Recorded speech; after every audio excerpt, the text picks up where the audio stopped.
Boa tarde, moçada. Beleza? Vamos começar agora a segunda parte daquela aula de calorimetria. Lembra, a gente está fazendo estudo com o professor. Estudo com o professor, a gente pega uma prova e resolve. E a gente está resolvendo a prova de 2020. Não é só resolver. Quando a gente pega uma questão que precisa de conceitos, a gente para dar esses conceitos, que é o que está acontecendo. A gente está resolvendo a questão 25, que é uma questão que de outros conceitos, precisa do conceito de calorimetria, conceitos de calorimetria. Daí eu parei a questão e estamos falando sobre toda a calorimetria. A primeira aula, falei sobre unidades, falei o que era calor, o que era energia térmica, falamos as maneiras erradas, eu tenho calor, você tem calor, o corpo possui calor, mostramos como se deve falar, questões que nós resolvemos. Agora, a gente vai falar basicamente de calor sensível, calor latente, capacidade térmica, calor específico, o que é cada um deles. Então, olha só, você tem um corpo, tá? E esse corpo é formado de partículas. Você pode fornecer energia térmica para esse corpo pelo processo de calor. Lembra, os nossos vestibulares, eles consideram que calor e energia térmica são a mesma coisa. Eu já expliquei isso para vocês. Se eles falaram calor é energia térmica, você vai falar que é verdadeiro, mas eu já expliquei o que é correto para você. Imagine que essa energia térmica que você está fornecendo pelo corpo, pelo processo de calor, ele sirva, nesse caso, simplesmente para aumentar ou variar, pode também ser diminuir, a agitação das partículas de um corpo. Lembra? A temperatura é a grandeza física escalar que mede a variação de energia cinética das partículas de um corpo. Se esse calor que você está fornecendo ao corpo for usado para variar a temperatura desse corpo, nós chamamos esse calor de calor sensível. Variou a temperatura, é sensível. Olha só, aqui nós temos que a temperatura está variando ao fornecer esse calor. Esse calor é o que nós chamamos de calor sensível. E nós calculamos esse calor sensível pela expressão do QMacete, que eu vou deduzir para vocês, mas primeiro vamos dar uma dissecada leve, depois uma dissecada mais pesada. Q é a quantidade de calor, M é a massa do corpo. Então, a quantidade de calor que eu tenho que fornecer para um corpo ser aquecido depende da massa desse corpo. Claro, a quantidade de calor que eu tenho que dar para um corpo para ele ter uma variação de temperatura depende qual variação de temperatura que eu quero. Se eu quero que ele tenha uma variação de 10, eu vou ter que dar uma certa quantidade de calor. Se eu quero uma variação de 100, eu vou ter que dar uma outra quantidade de calor. E também depende do calor específico. Esse a gente vai falar com bastante carinho, né? A gente vai falar de calor específico, ou também nós podemos falar que ele é um tipo de inércia. É uma inércia térmica da substância. Eu vou explicar mais com carinho com isso, depois eu vou falar de inércia, mas inércia térmica da substância, vou deixar desde a primeira parte bem clara. O calor específico é uma característica da substância, do tipo de substância que aquele corpo é feito. Isso é o calor específico. Essa nossa inércia térmica da substância que a gente já vai falar. Mas o que eu quero mostrar para vocês agora é um gráfico. A temperatura versus quantidade de calor. Vamos tirar isso aqui para não chamar muita atenção de vocês? Temperatura versus quantidade de calor. Então, olha, eu tenho o meu gráfico e eu vou falar que eu vou fornecer uma certa quantidade de calor, sem cacau para esse meu corpo. Eu verifico que ao fornecer essa energia térmica, eu obtive uma variação de temperatura, aumentou a agitação, aumentou a energia cinética das partículas que compõem esse corpo. Vamos fazer o nosso par ordenado? Então, ao fornecer 100 cacau, quilo é 1000, eu tive uma variação de 10. Vamos fornecer mais 100. Ao fornecermos mais 100, indo para 12 cacau, a temperatura foi para 20. Olha o par ordenado. Olha a característica de um gráfico de calor sensível. Variou a temperatura, é sensível. E nós calculamos pelo QMacete. Também vimos em aulas anteriores que energia é igual a potência vezes tempo, né? O empate. Mas lembra que nossos vestibulares consideram que calor é energia térmica, então eu posso também ter a QPOT, que a gente vai trabalhar bastante, tá? Mas feito isso, a gente continua. Olha só, gente. E se esse calor que eu forneci não aumentar a agitação das partículas do corpo? Se esse calor que eu forneci, ele for diretamente para as ligações entre as partículas do corpo, afetando essas ligações e fazendo, entre aspas, a quebra dessas ligações, eu vou verificar então que esse calor não serviu para aumentar a temperatura, para aumentar a agitação ou para variar a energia cinética das partículas. A temperatura se manteve constante. Isso é uma característica, a gente vai ver as leis da mudança de estado, de uma substância pura. Durante a mudança de estado físico dessa substância, a temperatura vai permanecer constante, claro, porque o calor que eu estou fornecendo, a energia térmica que eu estou fornecendo através do procedimento de calor para as partículas desse corpo, elas não estão sendo usadas para aumentar essa agitação, e sim estão sendo usadas para haver um enfraquecimento, entre aspas, para haver uma quebra das ligações das partículas, ou seja, a temperatura permanece constante. Enfim, a temperatura ela mede o grau de variação da energia térmica, o grau de variação da energia cinética dessas partículas. Mas a energia que eu forneci não foi para isso, foi para quebrar as ligações. Por isso, a temperatura permanece constante. Se eu fosse montar um gráfico, ó, eu teria um gráfico que é do calor latente. Quantidade de calor é igual a massa vezes o calor latente de mudança de estado. Vamos dissecar melhor ele, mas eu quero que você saiba que quando mudou o estado físico, a temperatura do corpo permanece constante. E se a temperatura do corpo permanece constante, a gente tem a fórmula do Q mole. Ó, forneci 100 calorias e não houve variação de temperatura. Ela continuou em 20. Ah, então para onde foi essa energia térmica que eu forneci? Para as ligações serem rompidas. Esse calor é o que nós chamamos de calor latente, que nós calculamos carinhosamente pela fórmula do Q mole. Tá? Variou a temperatura, macete. Não variou a temperatura, é mole. Né? Para você não esquecer, não é só aumentar a temperatura, qualquer variação. Mas eu gosto de falar assim, ó, se cresceu a temperatura, macete. Se não cresceu, é mole. Vamos tirar a temperatura, se cresceu, macete. Se não cresceu, é mole. Lembra, não é só crescer, é variar. Mas só para fazer uma graça e você não esquecer. Tá? Variou a temperatura, macete, não variou, é mole. Beleza? Então, olha só, senhores. Quando há a quebra das ligações, as partículas ficam mais livres. No caso, se estivesse no estado sólido, com aquelas ligações rígidas, como se fossem molas, as ligações ficando mais maleáveis, ele vai passar para o estado líquido. Né? Então, seria uma mudança de estado. Durante a mudança do estado físico, a temperatura permanece constante. Sendo essa temperatura pura e algumas outras condições que a gente vai ver em mudanças de estado. Tá? Então, olha um gráfico aqui, ó. Vamos tirar um pouco o cabeção daqui, ó.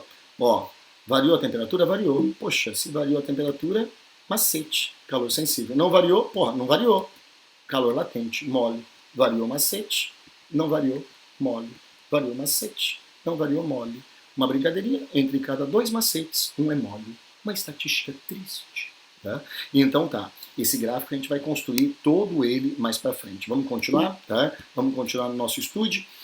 Falando de inércia. Professor, mas o que tem a ver inércia? Isso eu aprendi lá em física, mecânica. O que tem a ver inércia? Lembra? Eu falei que calor específico é uma espécie de inércia térmica da substância. É uma espécie não, ele pode receber esse nome, uma inércia térmica da substância.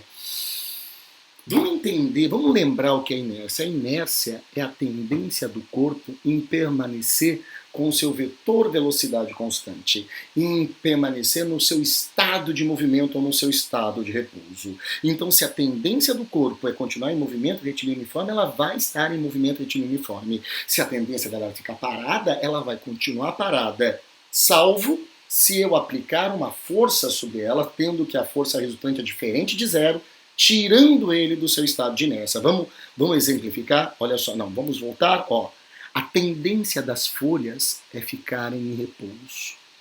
Quando ele cai num intervalo de tempo pequenininho, deformando a rede, elas continuam em repouso, só que daí age uma força resultante diferente de zero, que vai ser o peso das folhas, tirando ela do seu estado de inércia. Então a inércia é a teimosia do corpo. É legal essa analogia, não é correto, mas para você entender, é a teimosia do corpo em permanecer como está. Né? Então, no caso da mecânica, em movimento retilíneo uniforme ou em repouso, essas imagens elas deixam bem claro isso. A tendência da ponta da nasa do rapaz é ficar ali, até que uma força externa diferente de zero atue e tire ele do seu estado de inércia. Né? Ó, a bochechona aqui, ó, a bochechona saindo do seu estado de inércia. Faça uma experiência em casa, né? Chega bem tarde em casa, e a tua mulher te pega. Não vamos falar sobre isso. Então, aí é inércia. Lembra, olha só, a tendência dos carrinhos dentro do caminhão era ficar em repouso. Mas o caminhão não quis ficar, o caminhão saiu. E daí eles viram a cagada que eles fizeram, né? Então, isso é inércia, né? A CAF gosta, a CAF tem umas questões que eu acho lindas, né? Você deve sempre esperar o ônibus parar para dele saltar. Nossa, isso deveria ser uma coisa que a gente levasse para a vida. Mas em uma emergência, se você precisar saltar de um ônibus em movimento, para não cair, deve pisar no chão com letra A de amo-te, um pé e correr para trás. Letra B de beijo-te, com os dois pés. Letra C de cutuco-te, um pé e correr para frente. Letra D de deito-te, um pé e andar para trás. E letra E de enfio-te, um pé e correr perpendicularmente ao ônibus, calculando os dois catetos da hipotenusa. Qual é a correta? Letra C. Você vai estar dentro do ônibus. Se ele está a 20 km por hora, você também está a 20 km por hora. A tendência em relação ao solo, né? Porque a velocidade é um conceito relativo. A tendência do seu corpo é permanecer com aquela velocidade. Para que você não caia, quando você bater um pé, você tem que começar a correr na mesma velocidade do ônibus. E você vai continuar em repouso em relação ao ônibus e a 20 km por hora em relação ao chão. Tá?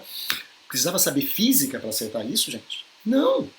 Era só ser pobre e desesperado, né? Então, olhem só, isso é para a gente lembrar da condição de inércia. Tenta sair do ônibus com os dois pezinhos para lá, parem, olha só, né? O que pode acontecer com você, né? Então, não vai dar muito certo. Se você riu agora, você não tem Jesus no coração, tá? Então, vamos continuar, beleza? Lembrado esse conceito de inércia, vamos falar um pouquinho de... Vamos passar à frente. Vamos falar um pouquinho de capacidade térmica. Né? Gente, a capacidade térmica, eu posso falar que é a inércia térmica do corpo. Eu falei inércia térmica da substância, é calor específico, que a gente já vai voltar a falar sobre ele. Mas a capacidade térmica é uma inércia térmica do corpo. Deixa bem claro, do corpo. Ele é uma característica do corpo. Olha só, gente. Eu vou aquecer esse copinho d'água, tá? E vou agitar, fornecer energia térmica em forma de calor e agitar as moléculas dessa água. Mas aqui eu também tenho água, claro, em um volume maior. Vamos fornecer energia até todas as moléculas terem a mesma energia cinética. Tá? Se eu pegar molécula por molécula, cada uma vai ter a mesma energia cinética que aquela ali. Mas é claro que se eu fizer o somatório da energia térmica, da energia cinética de cada partícula dessa jarra de água, vai dar maior que o somatório da energia cinética de cada partícula de água desse copo. Claro, aqui tem mais, né? Vamos dizer, aqui fosse 10 joules, 10 joules, 10 joules, 10 joules, né? 50 joules, aqui só 10 joules. Então, na verdade, a energia cinética de cada partícula é a mesma. Mas você concorda que eu tive que fornecer bem mais calor para a jarra de água que tem uma massa maior para que ela chegasse à mesma temperatura que esse copo d'água, que as partículas que compõem? Eu tive que fornecer mais energia térmica no procedimento de calor, porque aqui tem uma massa maior. Tá? Então, gente, olha só, a capacidade térmica determina a quantidade de calor que um corpo, nota, a substância é a mesma, água, mas aqui eu preciso dar mais calor. Por quê? Porque tem uma maior massa, a quantidade de calor que um corpo precisa receber para alterar a sua temperatura em uma unidade. Claro, é uma característica do corpo. Quanto maior a massa, mais calor eu vou ter que fornecer para que tenha a mesma variação de temperatura que aquela mesma substância, mas numa menor massa. Então, olha, teimosia térmica desse corpo de permanecer parado as partículas é maior que essa. Então a inércia térmica desse corpo é maior que essa. É a tendência. Então, como esse corpo tem maior massa, era mais difícil tirar ele do lugar. Lembra a inércia da mecânica? Eu tenho um caminhão e um fusquinha. Vou tentar empurrar os dois. O fusquinha eu consigo empurrar que ele até quica. Mas o caminhão, ele vai me dar uma maior resistência, pois ele tem uma maior inércia, pois A massa é a medida de inércia de um corpo. Como ele tem maior inércia, é mais difícil tirar ele do seu estado. Aqui eu tenho esse corpo uma maior inércia térmica do que esse. Eu preciso fornecer mais energia térmica para ele sair do seu lugar. Tá? Então, na verdade, claro que eu fiz uma analogia, alguém vai empurrar, mas eu forneço a energia térmica pelo procedimento de calor. Então, a capacidade térmica é uma característica do corpo. Do corpo. É a mesma substância, mas são massas diferentes. Pegada clássica. Pergunta clássica. Massa, capacidade térmica. Capacidade térmica depende da massa. Tá? Então, olha, a capacidade térmica é a quantidade de calor que eu tenho que dar para um corpo, ele tem uma variação de temperatura. Olha o que eu vou falar. Quanto mais calor eu fornecer para esse corpo, para ele ter uma mesma variação de temperatura, maior vai ser a capacidade térmica. Então é claro que quanto maior a massa, mais calor eu vou ter que dar para ele aquecer. E a capacidade térmica também depende de uma grandeza chamada calor específico. Claro, porque aqui a água é água. Mas se eu tivesse água e areia, ia ser diferente. Calor específico seria a inércia térmica da substância, enquanto capacidade térmica é a inércia térmica do corpo. Deixar bem claro nesse primeiro momento, a capacidade térmica é uma característica do corpo, como o calor específico é uma característica da substância. Não expliquei calor específico ainda, mas capacidade térmica, ficou claro? Que depende da massa? Vamos dar exemplos práticos. Olha só. Gente, capacidade térmica é a quantidade de calor sobre variação de temperatura. Só que eu acabei de falar para vocês que a capacidade térmica também pode ser dada pela massa vezes o calor específico. Pô, mas capacidade térmica é igual a capacidade térmica. Então eu posso tirar a capacidade térmica e colocar massa vezes calor específico. Esse ΔT está dividindo, passa multiplicando. Que macete? Calor sensível. Note, capacidade térmica é massa vezes calor específico. Eu poderia colocar só um Czão aqui. E vamos falar agora exemplos práticos. El Niño, né? Você aprende geografia. O que é El Niño? É El Camita del Pasarito? Nada a ver. Né? El Niño é o aquecimento anômalo das águas do Pacífico, né? Naquela região ali próxima do Equador. Não vou entrar na parte de geografia que explica isso. Mas o que a física tem a ver com isso? Por que esse aquecimento das águas traz um aquecimento naquela região? Simples, olha só. Quando houve o aquecimento anômalo da água, ela vai ter que voltar à sua temperatura que é normal. Então ela houve um aquecimento, que não interessa o porquê, mas ela vai voltar à sua temperatura normal. Para voltar à temperatura, você acha que essa água vai ter que ganhar calor ou fornecer calor? Essa água vai fornecer calor para o ambiente. Mas é pouca água ou muita água? É muita água, gente. É o Pacífico, tá? Então, olha, ele vai fornecer muito calor. Olha só. Para que ele tenha uma variação de temperatura pequenininha, vamos dizer que tenha aumentado só 1 grau Celsius. Para ele diminuir esse 1 grau Celsius, devido à massa de água ser muito grande, ele vai ter que fornecer muito calor para o meio. Fazer um aquecimento daquela região. Isso explica o El Niño. Vamos pegar um exemplo do dia a dia? Todo mundo fez macarrão já na vida. Né? Quer ver agora nesse isolamento, que você mais come do que faz qualquer coisa. Então, olha só. Todo mundo já fez macarrão. Como que eu faço macarrão? Primeiro, eu coloco pouca água ou muita água? Relativamente muita água. E espero a água ferver. Para cada 100 gramas de água, cada 100 gramas de macarrão, é interessante colocar 1 litro d'água. Uma massa boa de água. Por quê? Para essa água ter uma boa capacidade térmica. Você vai esperar a água entrar em fervura. Daí você vai colocar o macarrão.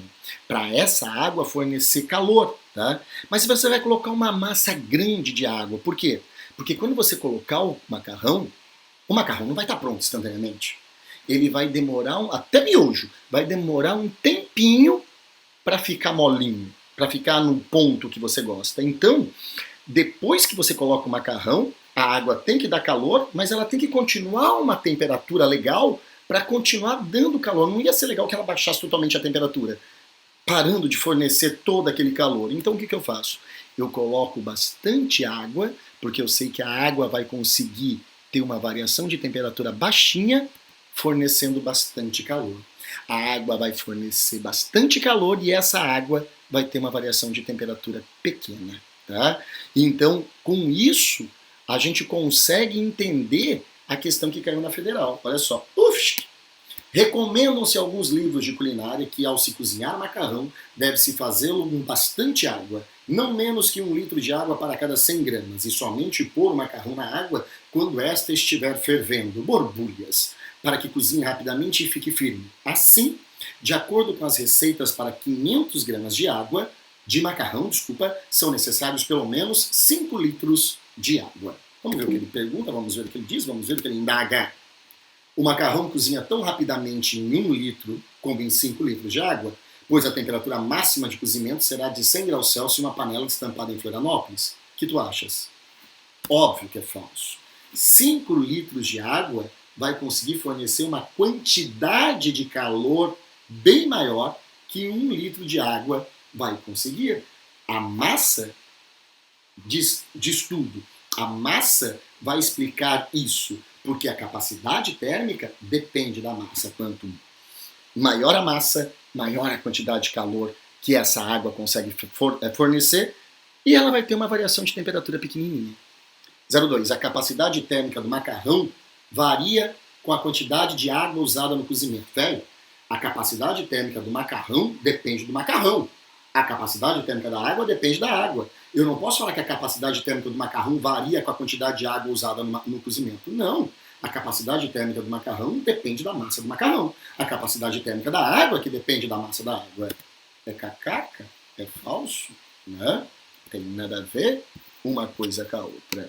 Continuamos, vamos ver o que mais já mostramos a outra, faz de conta que você não viu. Olha lá. Ao ser colocado na água fervente, o macarrão recebe calor e a sua temperatura aumenta até ficar em equilíbrio térmico com a água. Claro, porque quando fica em equilíbrio térmico, cessa o calor. Por quê? Calor, ele flui do corpo espontaneamente, do corpo de maior temperatura para o corpo de menor temperatura. Os dois sistemas, os dois corpos, têm que possuir temperaturas diferentes. Quando iguala-se, cessa o calor. Nós vamos ver isso na lei de Fourier, tá? Na equação de Fourier, a lei de calor, mais tarde a gente vai ver isso. Então, nós já vimos que esse item é verdadeiro. Olha o próximo. Quanto maior a quantidade de água fervente na panela, maior será a quantidade de calor que poderá ser cedida ao macarrão. E, consequentemente, mais rápido cozinhará, claro. Quanto maior a massa, maior a capacidade térmica, mais quantidade de calor ele consegue fornecer. O item realmente é verdadeiro. 16. A quantidade de calor que deverá ser cedida pela água fervente para o macarrão atingir a temperatura de equilíbrio depende da massa, da temperatura inicial e do calor específico do macarrão. Claro, o professor deu a temperatura final, ele já falou para ele cozinhar. Então, na verdade, depende da massa, calor específico e temperatura. Que macete?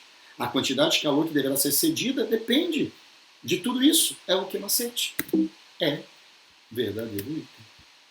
32, minha idade.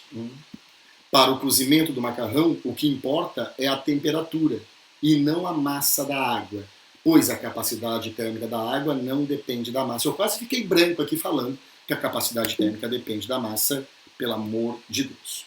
64, né, idade do borrete. A água ganha calor da chama do fogão, através da panela, para manter a sua temperatura de ebulição e ceder energia para o macarrão e para o meio ambiente. Claro, ele vai aquecer. É verdadeiro, como a idade do borracha também é essa. É verdadeiro. Questão de nível previsto fácil. E os alunos concordaram. Todo mundo sabe cozinhar macarrão. Continuamos. Agora a gente fala do calor específico, que também é uma inércia térmica, mas é a inércia térmica da substância. É óbvio, para eu agitar uma molécula de água, pegar uma molécula de água só, a energia que eu tenho que fornecer é diferente, por exemplo, para eu agitar uma molécula de metano. São energias diferentes porque são substâncias diferentes. Calor específico é uma característica da substância. Tá? Olha só, calor específico é a quantidade de calor necessária para que cada grama de uma substância sofra uma variação de temperatura correspondente a 1 grau Celsius. Essa grandeza é uma característica de cada tipo de substância e indica o comportamento do material quando exposto a uma fonte de calor. Então depende da substância, a capacidade térmica do corpo, calor específico da substância. Então, olha, todo mundo já foi na praia, embora a cor de alguns aí diz que faz tempo que não vê um solzinho, né? isolamento, né? Tem gente que está desolada aí 19 anos pela cor. Então vai na praia, tira as sandálias havaianas que não deformam, não soltam as tiras e não tem cheiro, e coloca um pé na água, outro na areia. De dia, quem está mais quente? A água, a areia? A areia. E à noite, quem está mais quente? A água, a areia? A água. A água tem um maior calor específico. O que significa? Ela demora a esquentar. Nossa, a inércia térmica da água é muito grande. É difícil começar a empurrar, mas depois que empurra, é difícil dela parar. É o caminhão, tá? É o caminhão. É difícil fazer ele começar a descer a ladeira, mas depois que ele desce a ladeira, meu filho, para parar ele vai ser difícil. Isso é uma característica da substância. Note a capacidade térmica, eu comparei água e água. Aqui eu estou comparando duas substâncias diferentes. Então, olhem só, o calor específico é a capacidade térmica vezes a massa. Tá? Olha lá, eu tenho, desculpa, o calor específico é a capacidade térmica sobre a massa, pois nós já vimos que capacidade térmica é massa vezes calor específico. Né? Então, olha só, presta atenção. Ali eu tenho água, aqui eu tenho areia. Eu vou fornecer a mesma quantidade de calor, tanto para a água quanto para a areia. Tá? A mesma. Vamos ver? Olha só, se eu fornecer a mesma quantidade de calor, olha aqui como que vai demorar a variação de temperatura. Demora para esquentar. Mas olha só, a areia, ela esquenta rápido. Mas a água ela demorou para esquentar. Se ela demora a esquentar, ela também vai demorar para esfriar. Se a areia esquentou rápido, ela também esfria rápido. Tá? O calor específico é a inércia térmica, mas da substância. Note, agora eu peguei a mesma quantidade de água e areia. Eu estou comparando os dois. Vamos dizer que até a mesma massa. Claro que pelas densidades diferentes eu teria que pegar volumes diferentes, mas só para você entender. Né? Então, o calor específico é uma característica da substância. É uma inércia térmica da substância, enquanto a capacidade térmica é uma inércia térmica do corpo. Eu fui claro? Quero mais, quero mais. Vamos dar exemplos práticos. Olha só. Onde a água é usada no carro? Né? Para refrigerar no radiador. Então, por quê? Porque a água é difícil de você fazê-la ferver. Né? Mas quando ferve também, para esfriar, também é difícil. Tá? Ele não quer entrar na briga, mas depois que entra também não quer sair. Tá? Esse é o calor específico. Vamos dar um exemplo? Olha só. A gente pode exemplificar bem isso em brisa marítima e brisa terrestre. Então, vamos lá. A gente está de dia. Se de dia a gente briga, de dia, tá? Senhores, quem vai estar a uma temperatura maior durante o dia, né? A terra ou a água? Exatamente. Eu vou ter uma temperatura maior na Terra. E a tendência do fluido quente é ser menos denso. Ele sobe, fazendo aqui uma região de baixa pressão. O ar que está sobre a água está a uma temperatura menor, mais denso. A tendência dele é ocupar aquele lugar onde houve a baixa pressão devido ao ar ser elevado, o fluido quente subir. Então, de dia, o vento sopra do mar para a terra. É o que nós chamamos de brisa marítima. Por quê? Porque o calor específico da terra é menor. O calor específico da água é maior. Tá? Então, a terra ela vai esquentar mais rápido. Mas, em contrapartida, à noite. Quem vai estar uma maior temperatura à noite? A terra ou a água? A água. Tá? Porque a água ela tem um calor específico maior. Ela demora a esquentar. Durante o dia ela demora a esquentar. Mas depois que ela esquenta, ela vai demorar a esfriar. Em contrapartida, na Terra, ela esquentou rápido. Mas também quando anoiteceu, o sol foi embora, ele esfriou rápido também. Então aqui, a temperatura do ar vai estar uma temperatura menor que aqui. Aqui o fluido quente vai subir, fazendo uma região de baixa pressão, e daí eu vou ter a brisa terrestre. Está soprando da terra para a água. Beleza? E isso caiu na Federal da Santa e Bela Catarina. Um dia calmo de verão, Paula encontra-se na praia sob forte incidência de raios solares. Lembrando-se que o calor específico da água é bem maior do que da terra. Ele ainda dá uma colinha. Ela observou atentamente alguns fenômenos, buscando relacioná-los com as explicações e comentários apresentados pelo seu professor de física. Para os mesmos, Considerando a situação descrita, assinale verdadeiro ou falso. Vamos lá. 01. Vou colocar minha cara aqui. Durante o dia, a temperatura da Terra é maior do que a água, porque o calor específico da Terra é menor do que o da água. Você colocaria verdadeiro ou falso nisso? Exatamente, né? A Terra tem um calor específico menor, então durante o dia ela aquece muito rápido, bem mais rápido que a água, que tem um calor específico maior. Durante a noite, a temperatura da água é menor do que a da Terra, porque o calor específico da água é maior do que o da Terra. Então, olha lá, durante a noite, a temperatura da água é menor do que o da Terra. Tá certo isso? Não, a noite é maior, porque durante o dia ela demorou a esquentar. E a Terra esquentou rapidinho, mas à noite ela vai demorar a esfriar. E a Terra esfria rapidinho. Então a primeira parte do item já está errado. Olha 04. Durante o dia, percebia-se na praia uma brisa soprando da terra para o mar. Uma possível justificativa é porque a massa de ar junto à terra estava mais aquecida do que a massa de ar junto ao mar. E aí, você colocaria nesse item verdadeiro ou falso? Durante o dia, percebia-se na praia uma brisa soprando da terra para o mar. Vamos lembrar, de dia onde vai estar mais quente? Na terra. A tendência do fluido é subir. O ar que está sobre a água está a uma temperatura menor que vai ocupar aquele local onde o fluido subiu. Então ele vai soprar do mar para a terra. E aqui ele está falando que sopra da terra para o mar. Cacaca, sujo, sujo, sujo. Olha a próxima. Após o pôr do sol, a água se esfriou mais rapidamente do que a terra, porque o calor específico da água é maior. A água se esfriou mais rápido, ela tem uma inércia térmica maior. Ela demora a esquentar, mas depois que ela esquenta, ela demora a esfriar. Beleza? Durante a noite, percebia-se na praia uma brisa soprando do mar para a terra. Uma possível justificativa é porque a massa de ar junto ao mar estava mais aquecida do que a massa de ar junto à terra. Aí é falso. Durante a noite percebia-se na praia uma brisa soprando do mar para a terra.